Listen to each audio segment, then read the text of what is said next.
ये कहानी सुल्ताना नामक एक हिम्मत वाली स्त्री की कहानी है।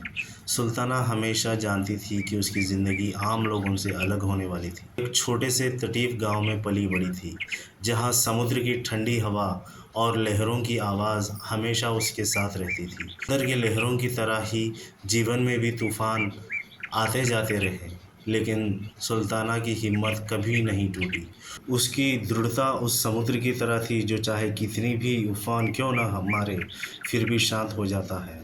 सुल्ताना की 4 बेटियां थीं और चारों एक दूसरे से बिल्कुल अलग। उसकी सबसे बड़ी बेटी जाना एक सपने देखने वाली थी। उसकी आंखें सितारों की तरह चमकती थी, जैसे वे हमेशा किसी दूसरे दुनिया की तरफ देख रही हो। जाना को किताबें बेहद पसंद थी। वह घंटों अपने कमरे में किताबें पढ़ते हुए बिताती, मानो हर कहानी में वो एक नई ज़िंदगी जी रही हो। सुल्ताना जानती थी कि जाना का दिल हमेशा उन कहानियों में खोया रहता था, जहाँ वह असल ज़िंदगी में नहीं जा सकती। दूसरी बेटी रिज्जू बिल्कुल अलग थी। वह हवा की तरह आज़ाद और बेताब थी, जहाँ जाना दूसरी बेटी रिज्जू बिल्कुल अलग थी। वह हवा की तरह आज़ाद और बेताब थी, जहाँ जाना सपनों में खोई रहती, वहीं रिज्जू हमेशा हरकत में रहती। उसे पेड़ों पर चढ़ना, लड़कों के साथ दौड़ लगाना और उन सभी नियमों को तोड़ना अच्छा लगता जो कहते थे कि एक लड़की को क्या करना चाहिए और क्या नहीं करना। सुल्ताना को अपनी इस निडर बेटी पर गर्व था। उसे रिज्जू में अपनी ही झलक दिखाई देती थी, जब वह खुद छोटी थी और दुनिया से लड़ने का साहस रखती थी। तीसरी बेटी रयाना सबसे शांत स्वभाव की थी। वह सुबह के शांत समुद्र की तरह थी, गहरी पर शांत। रयाना का संगीत से गहरा लगाव था। वह सुबह सुबह खिड़की के पास बैठकर बांसुरी बजाया करती और उसकी मधुर धुनों पर पूरे घर को एक सुकून भरी शांत से भर देती। रयाना बहुत सोचने वाली लड़की थी, दूसरों की बजाय अपनी खामोशी में खुश रहने वाली। सुल्ताना समझती थी कि रयाना की चुप्पी के पीछे एक अनकही ताकत छिपी है। सबसे छोटी फम्मू पूरे घर की रौनक थी। उसकी हंसी हर कोने में गूंजती थी और उसकी उत्सुकता अभी ख़त्म नहीं होती थी। फम्मू हर वक्त अपनी बड़ी बहनों के पीछे पीछे घूमती रहती और सुल्ताना से लगातार सवाल पूछती रहती।